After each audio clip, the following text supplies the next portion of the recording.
The unexpected anchor. The millionaire received a call, and his wife was gone. Before we start, leave a comment telling us what city you're watching from. When the story is finished, don't forget to rate it from 0 to 10, and make sure to follow our channel for more stories like this.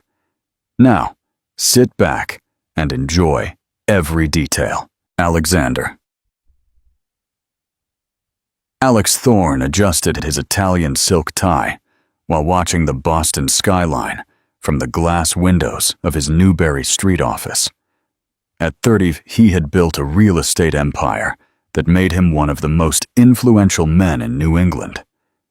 His imposing physique, dark hair perfectly slicked back, and intense green eyes commanded respect in every boardroom he entered.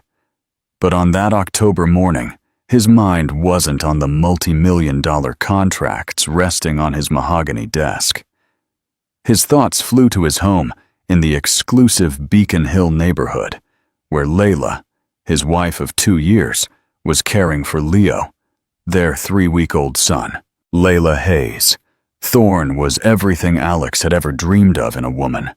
A brilliant 29-year-old architect with a golden blonde mane that fell in soft waves to her shoulders and eyes as blue as the Atlantic. Her porcelain skin contrasted beautifully with her natural pink lips, and her smile had the power to light up any room. She had met Alex at a conference on sustainable urban development, where her intelligence and passion for creating spaces that improved people's lives had completely captivated him. The pregnancy had been meticulously planned. They had both decided it was the perfect time. Alex's career was consolidated. Layla had finished a major project at her architecture firm, and financially, they were more than prepared. They had converted one of the rooms in their penthouse into a dream nursery with fine wood furniture and a privileged view of the Boston Common. Alex vividly remembered the moment Layla had shown him the positive pregnancy test. Her blue eyes sparkled with emotion as she whispered, "We're going to be parents, darling." He had swept her up in his arms, twirling her in their elegant living room, both laughing and crying with happiness at the same time. The months of pregnancy had passed like a perfect dream. Alex accompanied Layla to every doctor's appointment. They had chosen every detail of the baby's room together, and he had read parenting books with the same dedication he used for his real estate market analyses. He had even slightly reduced his working hours, something his personal assistant, Carol, had considered a miracle. Leo had arrived on a rainy Tuesday in September after a long but uncomplicated delivery. Alex would never forget the moment the doctor had first placed his son in his arms. The little boy had Layla's eyes and a small crescent-shaped birthmark on his left shoulder, as if it were a special sign of destiny. "He's perfect," Alex had murmured, tears streaming down his cheeks as Layla, exhausted but radiant, watched them from the hospital bed. The first 2 weeks at home had been a whirlwind of visits, congratulations, and adjustments. Alex had taken a week off, something unheard of in his career, to be with his new family. He felt proud to be able to provide everything they needed: the best private clinic, organic baby products, a support nurse when necessary. Gradually, however, he had returned to his work routine. Important meetings couldn't wait indefinitely. Projects required his personal supervision, and investors needed his presence. After all, he thought, everything he did was for them, for Leo, for their family's future. That morning, while reviewing the blueprints for a new residential complex in Nantucket, Alex realized it had been 3 days since he had held Leo for more than 5 minutes. The thought troubled him for a moment, but he dismissed it when Carol reminded him of the meeting with the Japanese investors. His personal phone vibrated with a message from Layla. "Leo hasn't stopped crying all night. I'm exhausted." Alex frowned, but quickly texted back, "Call the nurse if you need help. I have meetings until late." He didn't know those would be the last words they would exchange before his world completely wavered. The architect's quiet despair. The quiet despair. Have you ever felt that chasing your professional dreams was pulling you away from what really mattered in your personal life? Layla set her phone on the white marble kitchen counter and felt as if she had been slapped. Call the nurse if you need help. Alex's words echoed in her mind as Leo cried from his bassinet in the next room. She looked at herself in the reflection of the window overlooking their penthouse's private garden. Her blue eyes, once bright and full of life, now showed pronounced dark circles that concealer could no longer hide. Her golden hair, which she used to wear perfectly styled, was pulled back in a messy bun. The silk robe Alex had given her during pregnancy hung loosely on her figure, which hadn't fully recovered its shape. It had been barely 3 weeks since she had given birth, but she felt as if she had aged years. The Layla who designed innovative buildings and led meetings with composure seemed to have disappeared, replaced by this version of herself she didn't recognize. A woman who hadn't left the house in days, who no longer remembered the last time she read anything other than articles about lactation and infant sleep patterns. Leo intensified his crying, that high-pitched sound that went straight through her already frayed nerves. Layla took a deep breath and walked into the baby's room, that perfect sanctuary they had created together when the future seemed so clear and manageable. "Shh, my love," she murmured, lifting her son. The tiny weight of the baby in her arms gave her a mixture of infinite love and absolute exhaustion. "Mommy's here!" But as she rocked Leo, her mind traveled to the conversation she had with Alex the night before. He had arrived past 10 p.m., smelling of the expensive cologne he wore for important meetings, with a satisfied smile for having closed another multi-million-dollar contract. "How's my little champion?" he had asked, leaning in to give Leo a quick kiss on the forehead, who was sleeping peacefully after hours of crying. "It's been a tough day," Layla had started, hoping Alex would sit beside her, ask her how she was, notice the signs of her exhaustion. But he was already checking his phone, frowning at some urgent email. "Babies cry. It's normal. I have a major presentation with the Japanese tomorrow. Could you try to keep him from crying so much at night? I need to be rested." Those words had been like a dagger to the chest. Try to keep him from crying so much, as if she had some magical control over a 3-week-old newborn, as if she hadn't spent the last 6 nights getting up every 2 hours, feeding him, changing him, comforting him, while Alex slept soundly with earplugs in. Now, as Leo finally calmed down in her arms, Layla walked to the panoramic window overlooking all of Boston. The city stretched before her like a map of possibilities that no longer belonged to her. She remembered when she used to walk those streets, visiting construction sites, meeting clients, feeling that the world was hers to conquer. Her architecture firm was on indefinite pause. She had entrusted management to her partner, Marta, but she knew some major projects were slipping away. Clients who had specifically worked with her now had to settle for alternatives. Her professional reputation, built with so much effort, was fading day by day. The doorbell startled her. It was Carol, Alex's assistant, who had come to pick up some documents he had forgotten. Right. An efficient, 42-year-old woman, always impeccably dressed, represented everything Layla had been before. Professional, independent, master of her time.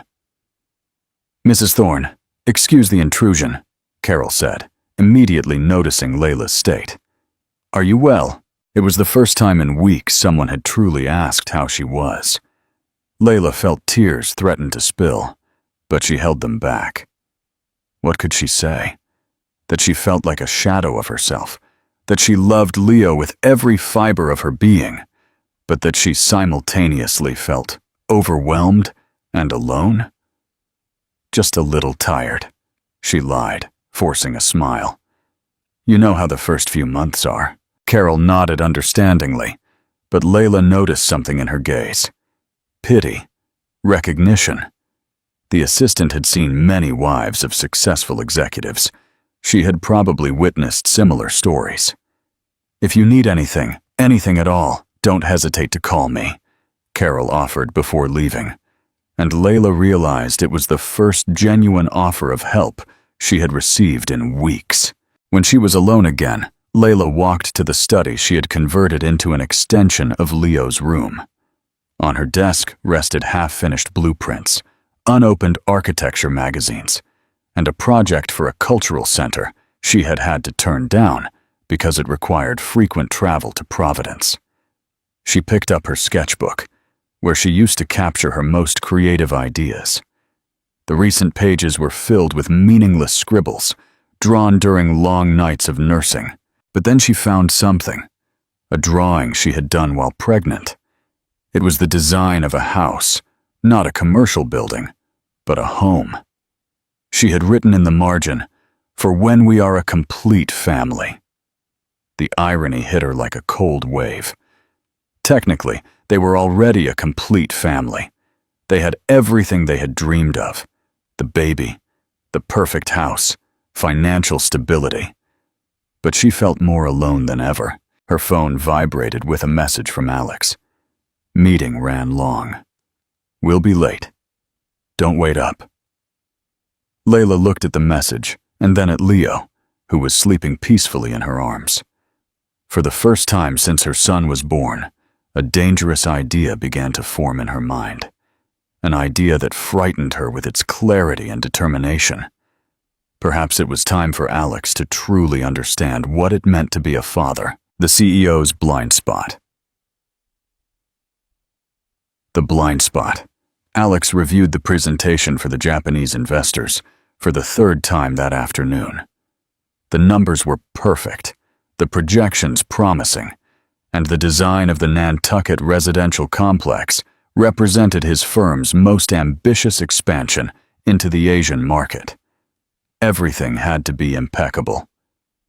On his computer screen, the glass and steel towers rose majestically against the blue Atlantic. He had worked on this project for 8 months, but now, in the final weeks before the definitive presentation, every detail required his personal attention. He couldn't afford distractions. His assistant, Carol, entered with fresh coffee and a worried expression she tried to conceal.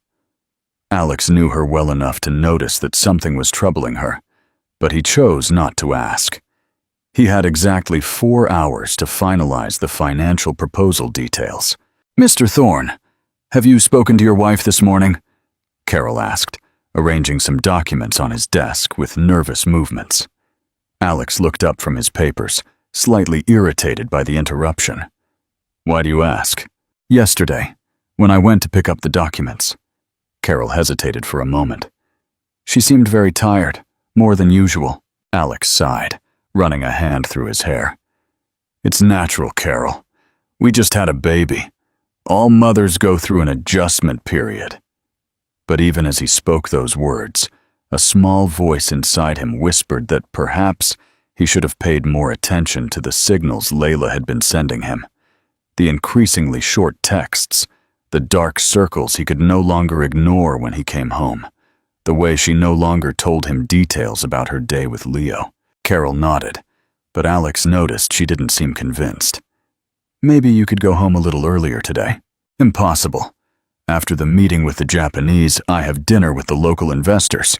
It's crucial for closing the financing." Alex refocused on his documents. "Layla understands. She knows all of this is for our family, for Leo's future."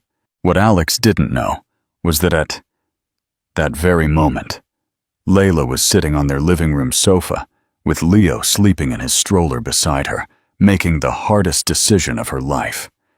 She had spent the night awake not only because of the baby's cries, but because of the painful clarity she had found in the hours of silence.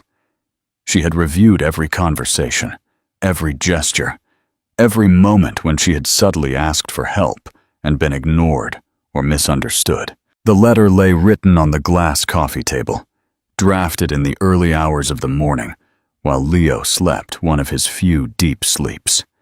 The words had flowed like tears held back for too long. "Alex, we planned this baby together, but I cannot do this alone. You always wanted to be a father. Now is the time to show that means truly being here." She had called Dr. Rodriguez, the pediatrician who had recommended a trusted nurse for special cases. Clara Vega was a 50-year-old woman, mother of 3, with 20 years of experience in neonatal care.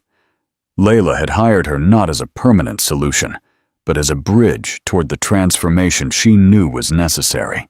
"Mrs. Thorne," Clara had said over the phone with a warm but professional voice, "I understand your situation.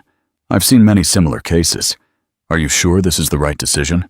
Layla had looked at Leo, who was sleeping peacefully, oblivious to the emotional earthquake unfolding around him.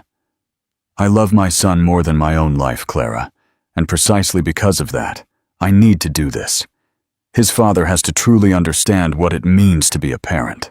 The small suitcase was packed by the door, just the essentials for 5 days in Savannah, where her older sister Sophia was waiting for her, without asking questions. Sophia had become a mother of twins 3 years ago, and had gone through her own marital crisis. She understood that sometimes it was necessary to create a crisis to save a marriage. Layla had carefully chosen the timing. Alex had that crucial meeting with the Japanese investors, something he had worked on for months. He wouldn't be able to abandon his professional responsibilities, which would force him to fully confront the family responsibilities he had been evading. At 2 p.m., Clara arrived punctually. She was a petite but firm woman, with graying hair pulled back into a practical bun and brown eyes that instantly inspired confidence. She carried a small bag with everything needed to care for Leo for the next few hours. "Everything is explained here," Layla said, handing her a folder with feeding schedules, sleep routines, emergency numbers, and detailed instructions. "Leo is a calm baby when his needs are met. Dr. Rodriguez is our emergency pediatrician." Clara reviewed the documents professionally. "Don't worry, ma'am. The little one will be perfectly cared for." Layla walked to the bassinet where Leo was sleeping. Her son looked angelic, with his little fists clenched and his soft, irregular breathing. She kissed him on the forehead, inhaling that unique baby scent that both calmed and broke her. "I'll be back soon, my love," she whispered. "This is for us, for our family." She picked up her suitcase and headed for the door, but paused for a moment to look one last time at the home she had built with Alex, the photographs of their wedding on the wall, the elegant furniture they had chosen together, the grand piano where Alex used to play for her on Sunday mornings, when they still had time for those intimate moments. Her phone vibrated. A message from Alex. "Presentation is a success. Japanese are very interested. I love you." Layla felt a mix of pride and pain. Even at that moment, Alex was thinking about work. She wrote a reply she knew he wouldn't see until later. "I love you too. That's why I'm doing this." She closed the door to their home and walked toward the elevator, knowing that when she returned, everything would have changed forever. The executive's reckoning. The reckoning. The meeting with the Japanese investors had been an absolute triumph. Alex shook hands with Hiroshi Tanaka, the CEO of the Asian Consortium, as they exchanged protocol bows that sealed the most important deal of his career. The figures were astronomical: $250 million for the development of the most exclusive residential complex in the American Southeast. Alex felt the adrenaline of success rushing through his veins. This project would not only consolidate his position as the most influential real estate magnate in New England, but would secure the financial future of 3 generations of his family. Leo could attend the best universities in the world. Layla could resume her career when she was ready, and he would have proven that his sacrifices were worth it. As the Japanese retreated to their chauffeured vehicles, Alex headed to his office to review the preliminary contracts Carol had prepared. The euphoria of the triumph kept him energized, despite the few hours of sleep the night before. His personal phone rang just as he was reviewing the investment clauses. The number was unfamiliar, but he decided to answer, thinking it might be a partner related to the project. Alex Thorne. Yes, this is me. Who is speaking? Mr. Thorne, I'm Clara Vega, a specialized neonatal care nurse. Your wife hired me to look after Leo this afternoon. Alex felt as if the air had been sucked out of the room. His brain took several seconds to process the words he had just heard. Nurse. Layla had hired a nurse without consulting him. Excuse me, I don't understand. Where is my wife? Mr. Thorne, I think it would be best if you came home. Leo is perfectly fine, but I need to speak with you in person. The blood ran cold in his veins. What happened? Where is Layla? Sir, please remain calm. Your son is safe with me, but you really need to come home right now. Alex hung up the phone with trembling hands. His mind, which minutes before was celebrating the biggest business success of his life, was now a hurricane of panic and confusion. He grabbed his Aston Martin keys and rushed out of the office, ignoring Carol's shouts as she tried to remind him of the dinner with local investors scheduled for that night. The drive from Newberry Street to Beacon Hill had never seemed so long. Alex drove with controlled desperation, his mind generating increasingly terrible scenarios. Had Layla had a nervous breakdown? Had she suffered an accident? Why had she hired a nurse without telling him anything? He arrived at his building in record time and climbed the 3 floors to his penthouse using the stairs because the elevator seemed too slow. When he opened the door to his home, he found an older woman dressed in comfortable but professional clothes, gently rocking Leo in her arms. Mr. Thorne, I'm Clara Vega, the woman introduced herself with a serene voice. Leo has been quiet all afternoon. I fed him an hour ago, and he slept peacefully. Where is Layla? Alex asked, his voice sounding sharper than normal. Clara pointed towards the coffee table, where Alex saw a white envelope with his name written in his wife's elegant handwriting. Next to the envelope was another paper with detailed instructions for Leo's care and emergency contact numbers. With hands that trembled slightly, Alex took the letter and opened it. The paper carried the subtle scent of Layla's perfume, that floral fragrance he had associated with happiness since the day he met her. Alex, if you are reading this letter, it means Clara has already handed our son over to you, safe and sound. We planned this baby together, but I cannot do this alone. For these 3 weeks, I have tried in every way possible to make you understand that I need your real presence, not just your financial provision. I have tried to be patient, to adapt, to be the perfect wife who silently waits while you conquer the world. But I am losing myself, Alex. The woman you fell in love with, the architect who used to design buildings and change skylines, is fading into this routine of solitude disguised as perfect motherhood. You always wanted to be a father. Now is the time to prove that means truly being here, not just in convenient moments between meetings. I have traveled to Savannah for 5 days. Clara will stay with you until tomorrow morning to ensure the transition. But after that, Leo will be entirely your responsibility. I am not running away from our family. I am fighting for it. I love you more than words can express, and precisely because of that love, I need you to understand what it truly means to be Leo's father and my partner. I will return Sunday. I hope to find the man I married, not just the successful executive who has swallowed my husband. Layla, P.S. Congratulations on your success with the Japanese. I know the meeting went perfectly, because you never fail at what truly matters to you. Now show me that we matter to you that way too. Alex read the letter 3 times before the words fully penetrated his consciousness. When he finally looked up, Clara was watching him with a sympathetic but firm expression. Your wife explained the situation to me, Mr. Thorne.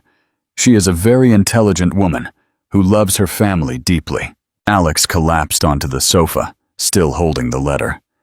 In the space of 30 minutes, he had gone from the biggest professional triumph of his life to the most brutal wake-up call he had ever experienced.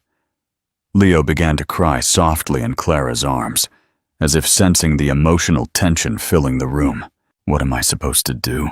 Alex murmured, more to himself than to Clara. "Learn to be the father your son needs," Clara replied gently, but uncompromisingly, "and the husband your wife deserves." The first night, the trial by fire. Clara had left barely an hour ago after showing Alex the basics of Leo's care, how to prepare the bottle with the breast milk Layla had pumped and frozen, how to change diapers correctly, the approximate feeding times, and, above all, how to recognize a newborn's different cries. "Babies cry for specific reasons, Mr. Thorne," Clara had explained with professional patience. "Hunger, sleep, a dirty diaper, gas, or simply needing contact. In time, you will learn to distinguish each one." Now, at 11 p.m., Alex was alone in his luxury penthouse with a 3-week-old baby who seemed determined to cry until dawn. Leo had eaten at 8 p.m. Following the instructions Layla had meticulously written, Alex had followed every step of the bottle preparation as if it were an industrial precision chemical formula. The perfect temperature, the exact amount. He had even timed the recommended 30 minutes for digestion before putting the baby down.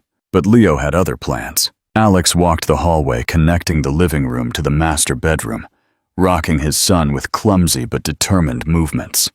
His arms, accustomed only to carrying briefcases and signing contracts, felt strange, holding that tiny body writhing in discomfort. "Come on, champion," he murmured, using the affectionate nickname he had coined when Leo was born, but had rarely had the chance to use in private. "Daddy's here," but the word sounded foreign on his lips. When had he last been truly present for his son? Unhurried, undistracted, without the phone constantly vibrating with work matters. Leo intensified his cries, that high-pitched sound that cut straight through Alex's nerves like an emotional drill. He had changed the diaper twice, tried to give him more milk, and checked for a fever with the thermometer Layla kept in the bathroom cabinet. By 12:30 a.m., Alex was on the verge of desperation. His white designer shirt was stained with spit-up. His perfectly combed hair was now a mess, and for the first time in years, he felt completely out of control. He remembered Carol mentioning something about calling the nurse if he needed help, but he immediately dismissed the idea. This was his test, his chance to prove he could be the father Leo needed. He decided to call his mother, Mrs. Thorne, a 70-year-old woman who lived in an elegant apartment in Back Bay. His mother had raised 3 children virtually alone, while his father built the family construction business Alex had inherited and expanded. "Alex, are you all right?" His mother answered with an alarmed voice. "It's almost 1 a.m. Mom, I need help. Leo won't stop crying and I don't know what to do." There was a revealing silence on the other end, before his mother asked, "Where is Layla?" Alex hesitated for a moment. He couldn't explain the full situation to his mother without admitting he had failed as a husband. She's gone out for a few days. I'm alone with Leo." "Alexander Michael Thorne," his mother said, using his full name, as she did when he had done something wrong. "Are you telling me this is the first time you've cared for your son without help?" The question hit him like a slap of reality. "I've been very busy with work, Mom. You know how important this Japanese project is. Business doesn't raise babies, son." Listen carefully. For the next 30 minutes, his mother taught him techniques over the phone that Layla had likely discovered through instinct and experience. How to hold Leo against his chest so he could feel his heartbeat. How to make gentle rocking movements that mimicked the movement of the womb. How to create a calm environment by dimming the lights and eliminating loud noises. Talk to him, Alex. Babies recognize their parents' voices from the womb. Tell him something. Sing to him. Read to him.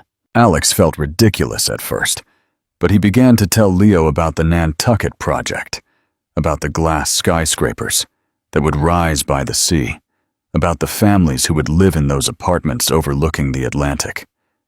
Gradually, Alex's voice became softer, more rhythmic, until it became a consoling murmur. To his amazement, Leo began to calm down. "Babies don't need you to be perfect," his mother continued over the phone. "They need you to be present, completely present." When Leo finally fell asleep in his arms, Alex felt a strange mixture of exhaustion and triumph. He remained still for several minutes, fearing that the slightest movement would wake his son. As he watched Leo's angelic face in the dim light of the hallway lamp, Alex began to understand something fundamental he had overlooked for 3 weeks.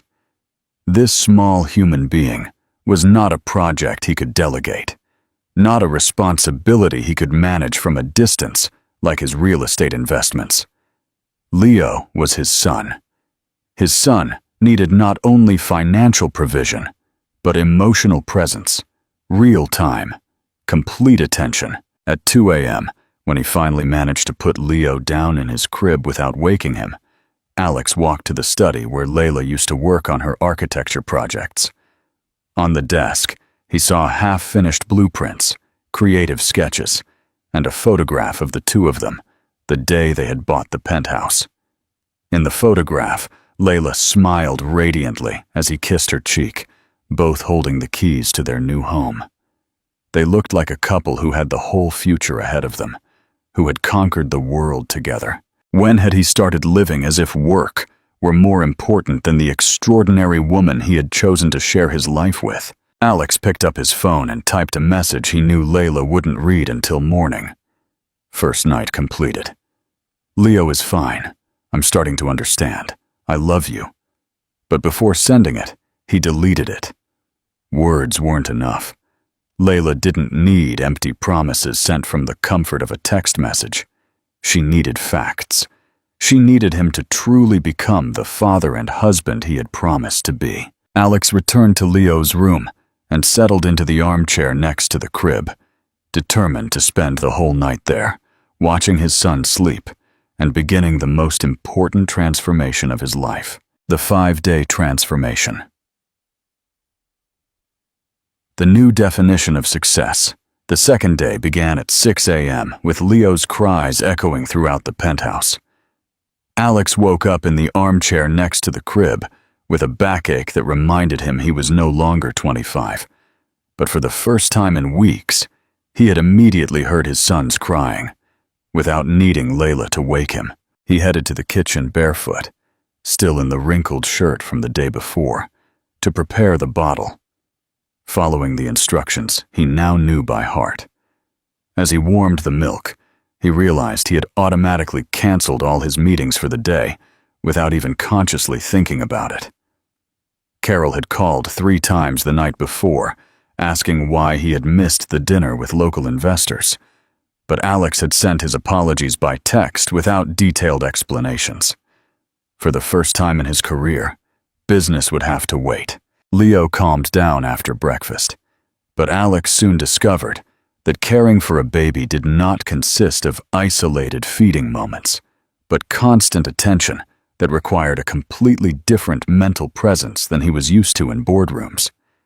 He tried to check emails while Leo slept in his arms, but every time he looked down at the screen, his son seemed to sense the distraction and began to fuss. Eventually, Alex closed the laptop and dedicated himself simply to watching Leo sleep. His son's face was a perfect mix of him and Layla. The deep blue eyes were undoubtedly his mother's, but the determined line of the jaw and the shape of the hands were a Thorne legacy.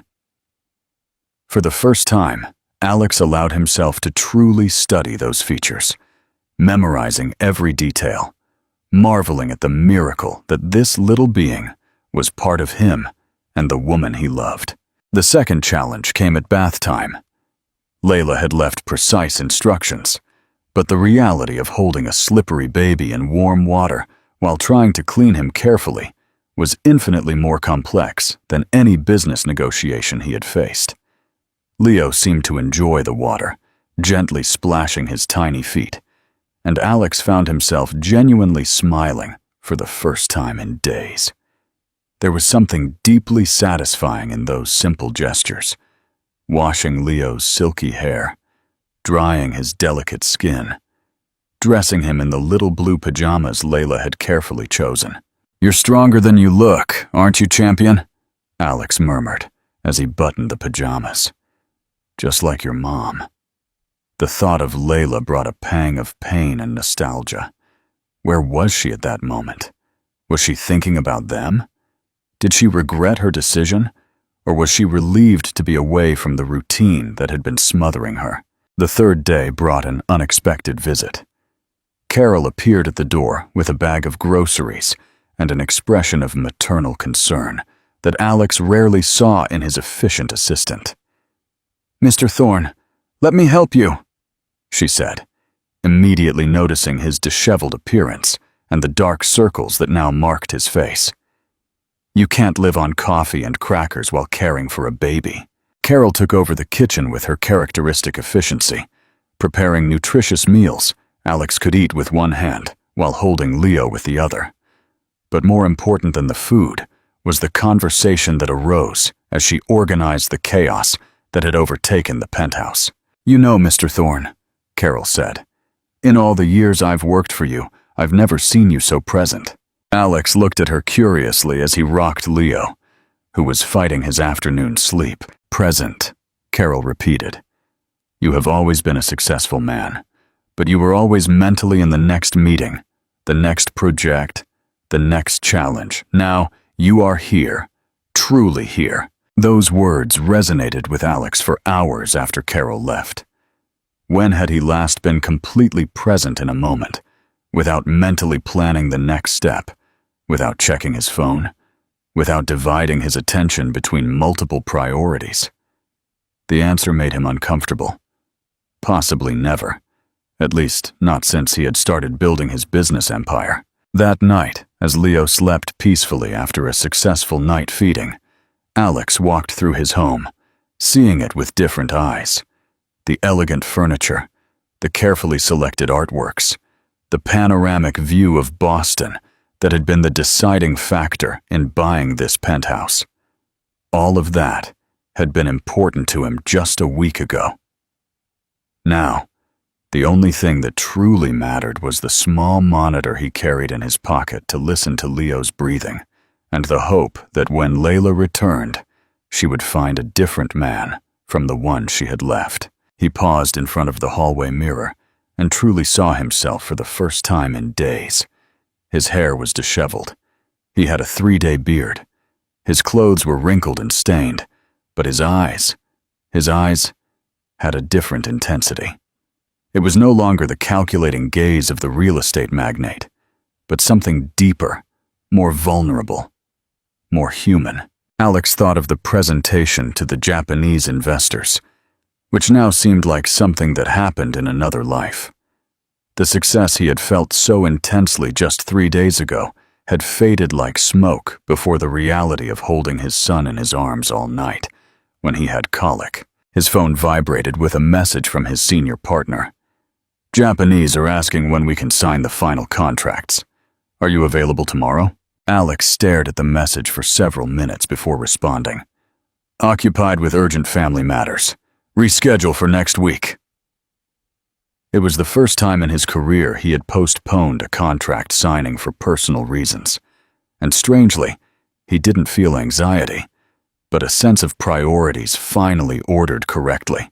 He returned to Leo's room and settled into the armchair next to the crib. Tomorrow would be the 4th day. Only 2 more remained before Layla returned. 2 days to prove he had understood the most important lesson of his life. That being truly successful didn't mean conquering the business world, but being present for the people who mattered most.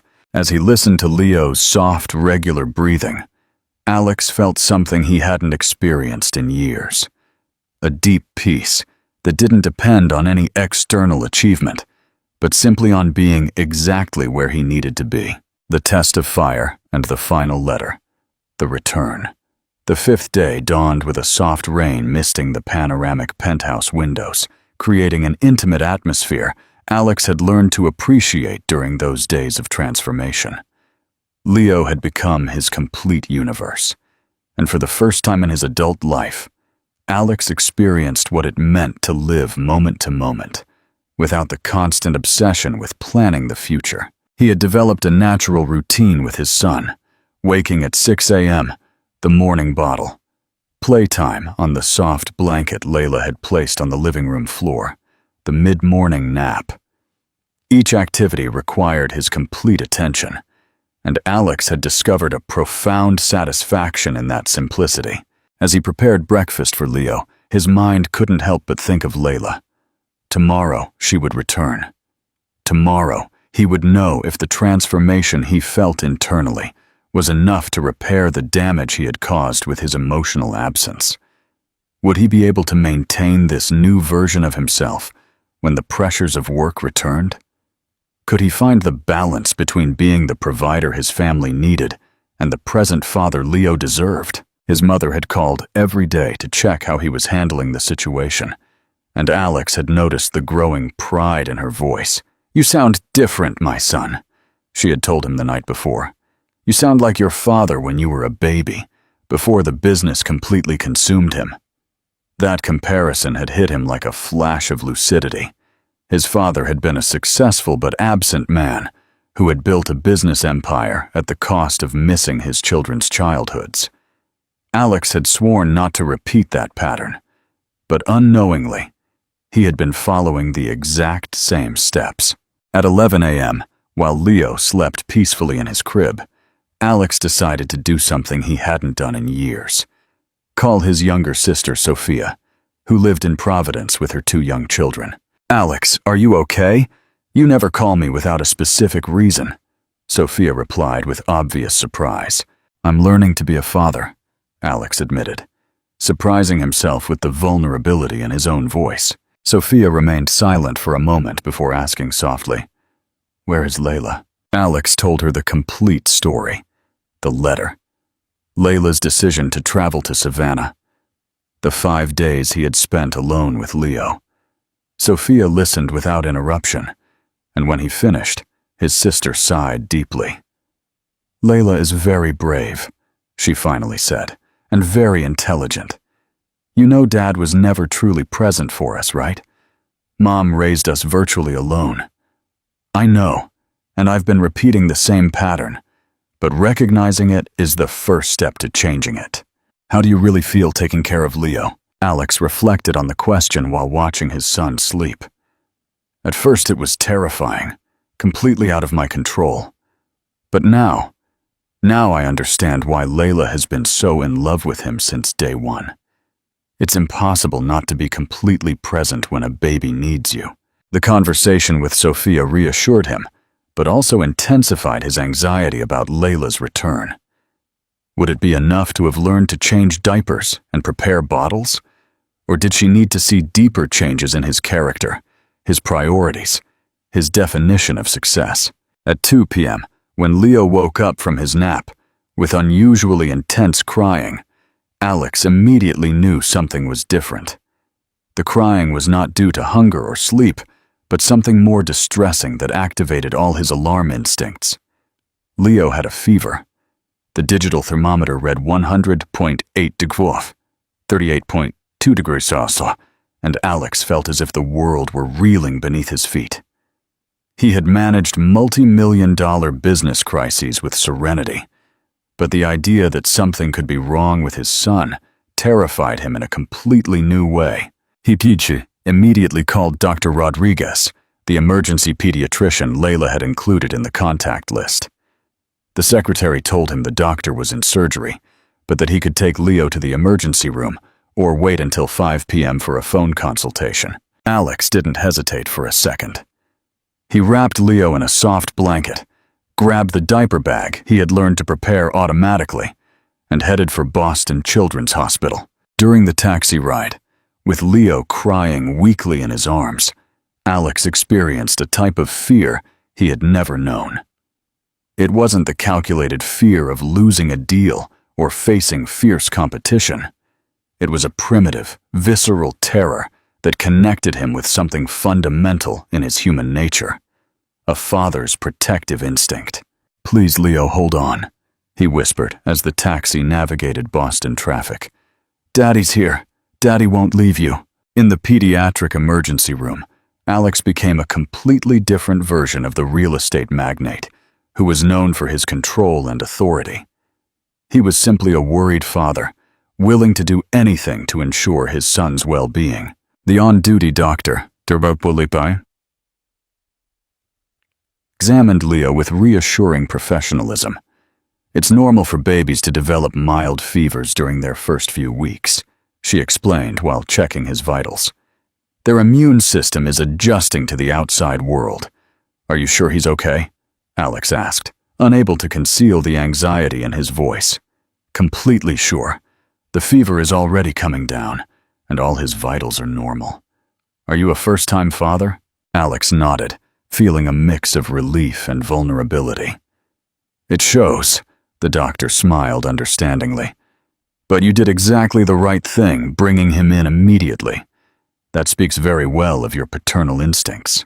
As they returned home in another taxi, with Leo calm and his temperature normalizing, Alex realized something fundamental. Throughout the crisis, he hadn't thought about work, meetings, or contracts, even once. His sole priority had been his son's well-being. It was exactly what Layla had been trying to show him for weeks. That night, as Leo slept peacefully after a day that had tested all his new paternal instincts, Alex sat in the armchair next to the crib and finally allowed himself to write the message he had been mentally composing for days. "Layla, you return tomorrow, and I cannot wait to see you. These 5 days have been the hardest and most important of my life. I have learned that being a father is not a title earned by providing, but a presence built moment by moment. I have learned that Leo doesn't need me to be perfect, but to be completely here. And I have learned that you were right.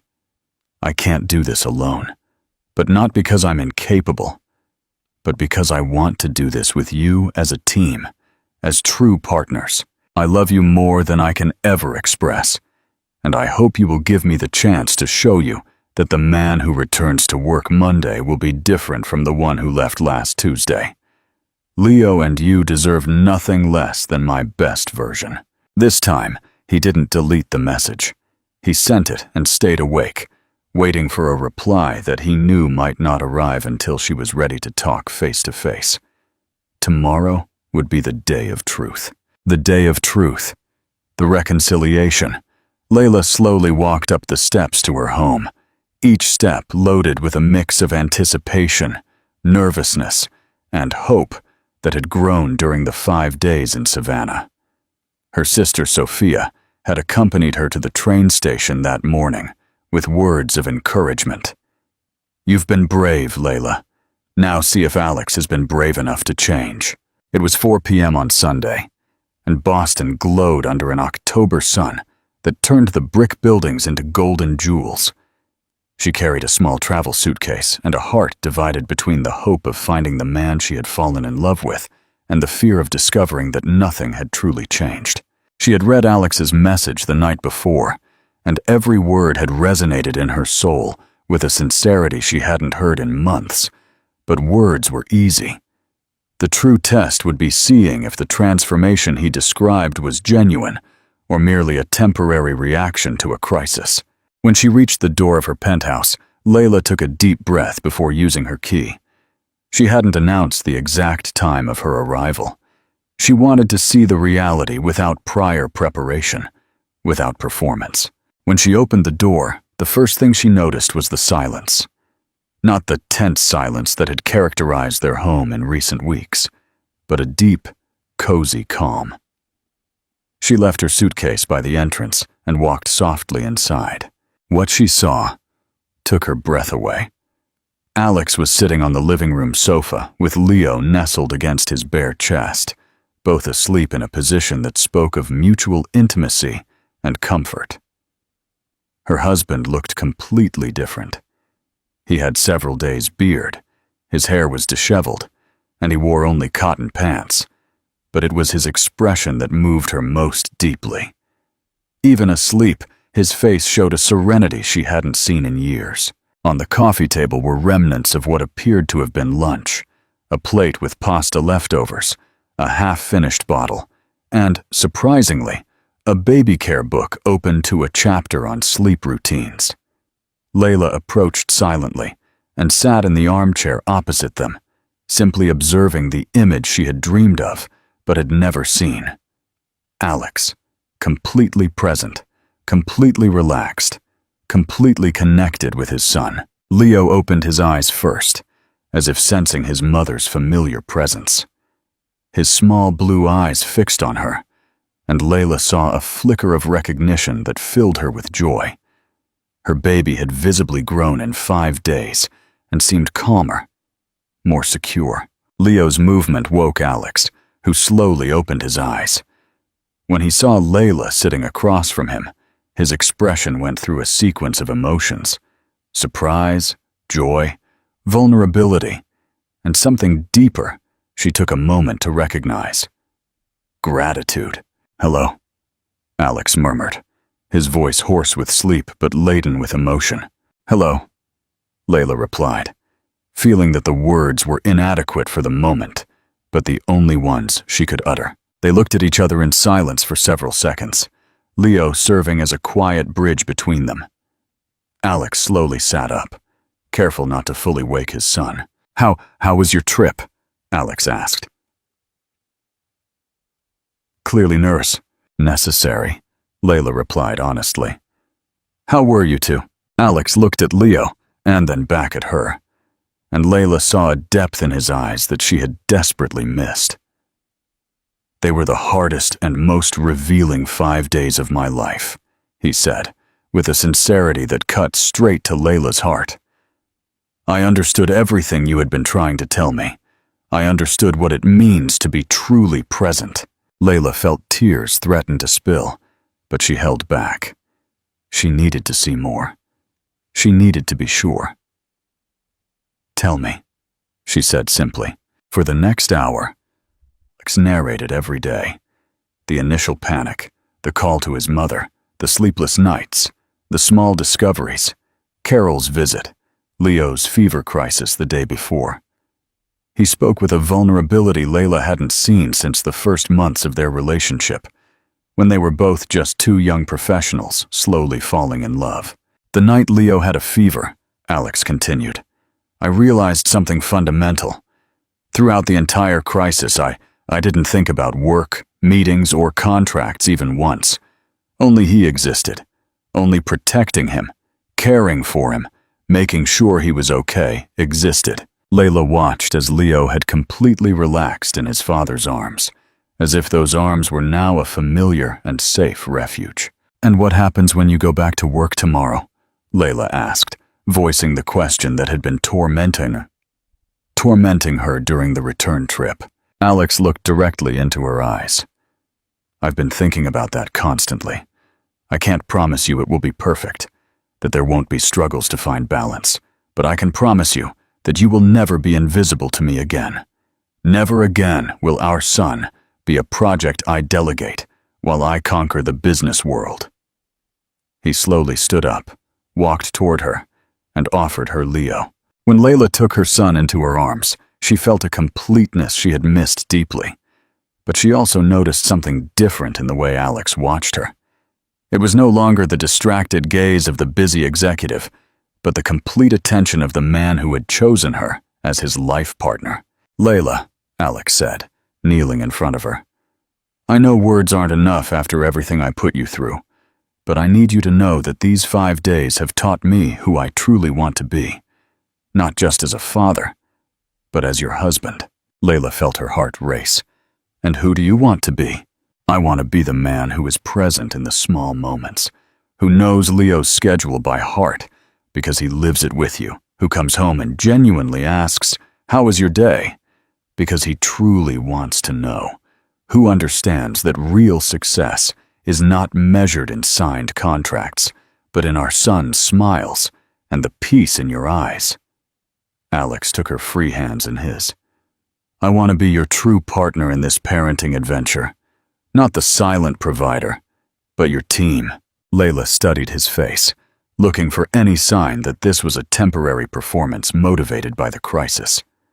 But what she saw was something that deeply reassured her.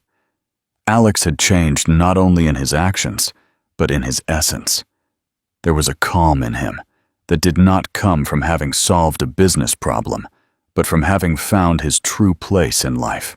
"These 5 days were revealing for me too," Layla admitted. "I finally realized that not only did I need you to be present, but I needed to remember who I am beyond being a mother. I needed time to process that it's possible to be a dedicated mother without completely losing my identity." Alex nodded understandingly. "And what did you find?" "I found that I love you more than I ever thought possible, but that I also love myself enough not to accept less than I deserve. I found that I want to build a family with you, but as true partners." They looked at each other in silence, Leo sleeping peacefully between them, oblivious to the transformative moment unfolding around him. "Can we try again?" Alex asked, his voice laden with vulnerable hope. "Can we start from here, with what we've learned?" Layla felt her heart swell with a mixture of love, hope, and renewed determination. "Yes," she whispered, "but with new rules, with clear priorities, with the promise that Leo will grow up seeing a real marriage, not a business partnership." Alex smiled, and for the first time in months, Layla saw in that smile the man she had fallen in love with.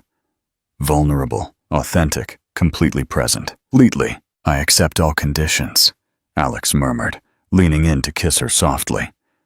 As their lips met, Layla felt she was kissing not the successful real estate magnate, but the father of her son, her true partner, the man she had been waiting for to return. 2 years later, the final test, the integrated life.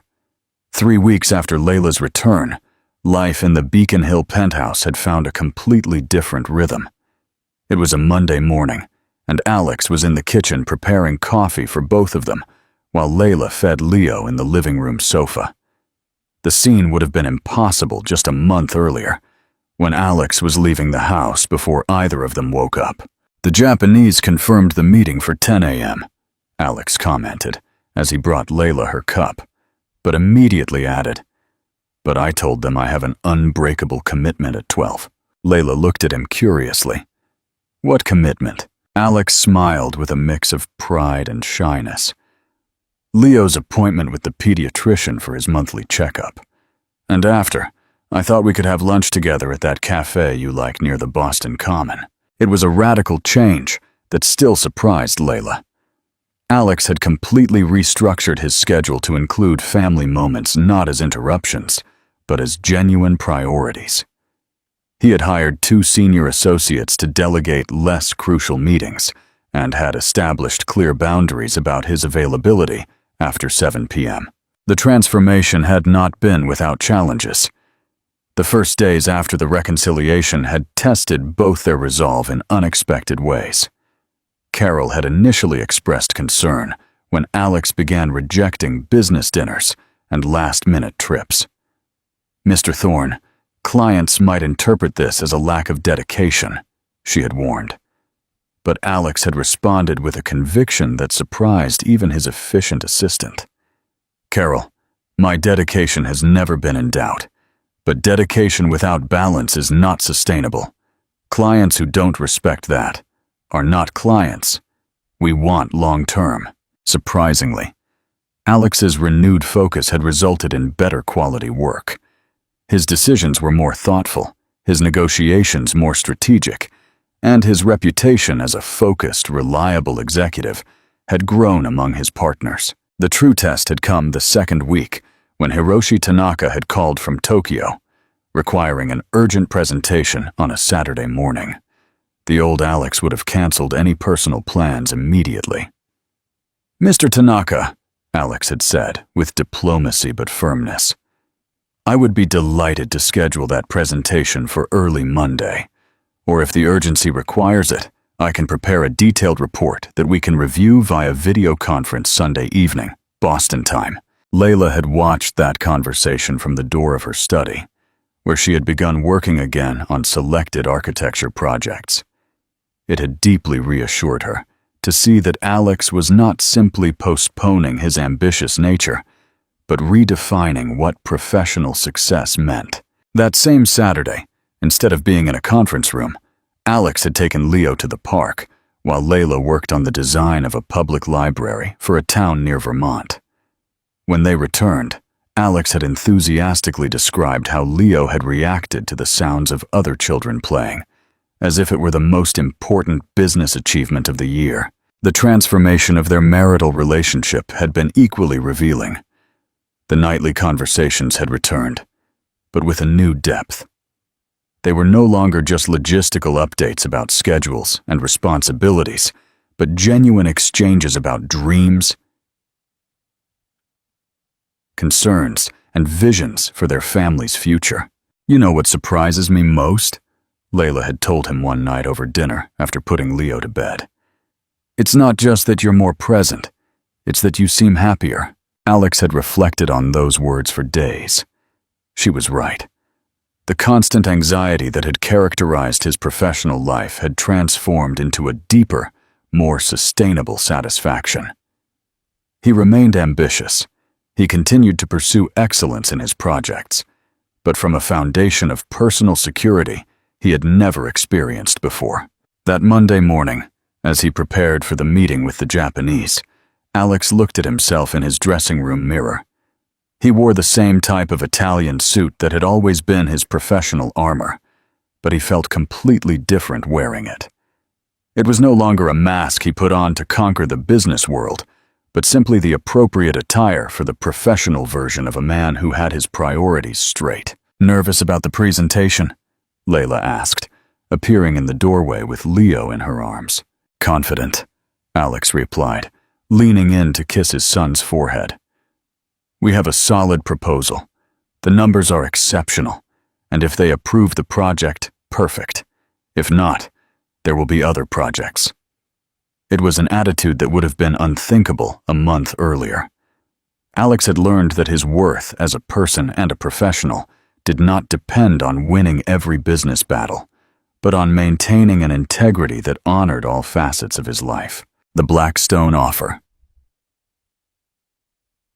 The final choice. 2 years after the decision that changed the course of his life, Alex Thorne woke up not to the sound of alarms or corporate phones, but to the contagious giggles of Leo, who was now 2.5 and had discovered the marvelous ability to escape his crib, to venture through the penthouse.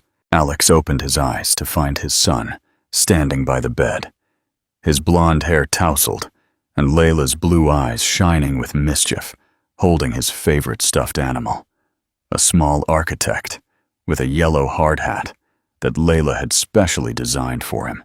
"Daddy, look!" Leo exclaimed with the adorably imperfect pronunciation of a toddler, proudly showing a teetering tower he had built with blocks on the bedroom floor. Alex sat up, took Leo into his arms, and examined the construction with the seriousness of a professional architectural consultant. "That's a very innovative structure, Architect Leo," he said solemnly. "Could you explain the design concept to me?" Leo launched into an enthusiastic explanation in his mixture of English and made-up linguistic inventions, gesticulating dramatically, while Alex listened with the complete attention he reserved for the most important presentations of his career. Layla appeared at the door, radiant in a lavender silk robe, a cup of coffee in her hand, and a smile that lit up the entire room. At 31, she had fully regained her professional and personal confidence. Her architecture firm had grown considerably. She had just won the competition to design a cultural center in Providence, and her sustainable housing projects had been featured in specialized magazines throughout North America. "Your son definitely inherited the building gene," she commented, sitting on the bed beside them. "Yesterday, he built a bridge with my architectural scales and Alex's design magazines." Alex laughed, kissing Leo's forehead and then Layla's lips. "You know what? I think this weekend we should take the little architect to see the Nantucket project. It's finished, and the first families have moved in." The Nantucket residential complex had been a resounding success, winning several sustainable architecture awards and becoming a model for responsible coastal development. But for Alex, the true success of the project wasn't in the international accolades, but in the happy families who now called those apartments overlooking the Atlantic home. During the 2 years since the Blackstone offer, Alex's life had found a balance he had never imagined possible. His firm had grown sustainably, focusing on high-quality local projects rather than aggressive international expansion. He had developed a reputation as the go-to developer for projects that balanced commercial excellence with familial and environmental responsibility. Tuesdays and Thursday afternoons were sacred, exclusive time with Leo. Alex had discovered that those hours not only strengthened his paternal bond, but also sharpened his professional creativity. Some of his best design ideas had emerged while building sandcastles with his son or pushing him on the swings at the Boston Common. Friday nights were reserved for Layla. They dined at intimate restaurants, visited art galleries, or simply stayed home discussing their respective projects. Alex had learned to be a genuinely interested consultant in Layla's work, and she had found in him not only a loving husband, but an intellectual collaborator who enriched her architectural ideas with practical development perspectives. Carol had masterfully adapted Alex's schedule to his new life philosophy. Clients had come to respect his time limits, and many commented that his balanced approach made them feel more confident in the long-term stability of their investments. Mr. Thorne is a developer you can trust because he has his priorities straight, a Swiss investor had commented during a recent presentation. A man who values his family will also value his partner's investments. That Saturday morning, while having breakfast on the terrace overlooking Boston, with Leo building cereal towers on his plate, Alex reflected on the path that had led them there. "You know what I was thinking?" he said to Layla, as Leo chased a butterfly among the terrace plants. "What?" "2 years ago, when I received that letter from you, I thought my world was collapsing. Now I realize it wasn't collapsing. It was rebuilding on stronger foundations." Layla took his hand across the table. "Do you ever regret it? Do you ever wonder what life would have been like with Blackstone?" Alex looked at Leo, who had found a monarch butterfly and was observing it with the scientific fascination of a small explorer. "Never," he replied without hesitation. "Blackstone would have given me buildings on 3 continents, but this," he pointed to Leo and then to her, "this has given me a life in one home that is worth more than any business empire." Leo ran toward them with the butterfly carefully protected in his small hands. "Daddy! Mommy! Look at my friend!" Alex carefully lifted him up, examining the small creature with all seriousness. "She's beautiful, Leo. What's your friend's name?" "Hope," Leo announced triumphantly. Alex and Layla exchanged meaningful glances. Hope, perfectly appropriate for the child who had completely transformed their definitions of priority, success, and happiness. That afternoon, while visiting the Nantucket complex, Alex watched Leo run along the beach, while Layla photographed architectural details for an article she was writing on sustainable coastal development. The Atlantic sparkled under the spring sun, and the apartments he had designed rose elegantly against the blue sky. An older gentleman approached them. It was Mr. Garcia, one of the first residents of the complex. "Mr. Thorne, I wanted to thank you personally," the man said with evident sincerity. "My wife and I have been dreaming of a place like this for our retirement for 30 years. You didn't just build apartments. You built a place where families can be truly happy." As they returned to Boston that night, with Leo sleeping in his car seat and Layla resting her head on Alex's shoulder, he reflected on Mr. Garcia's words. He had built more than apartments.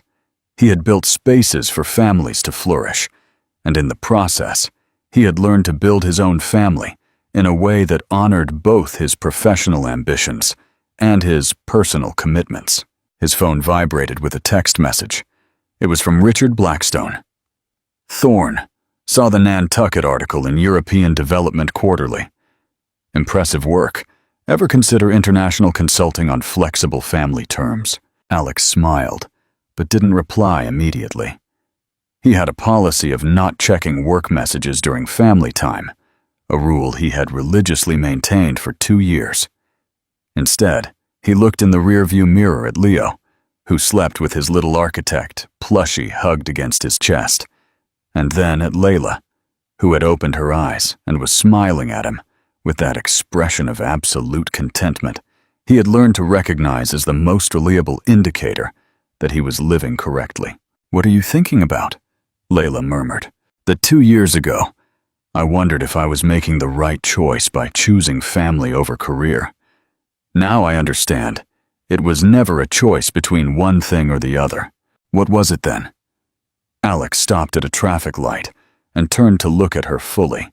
It was a choice between living a divided life or living an integrated life, between being successful in isolated segments or being successful as a complete human being.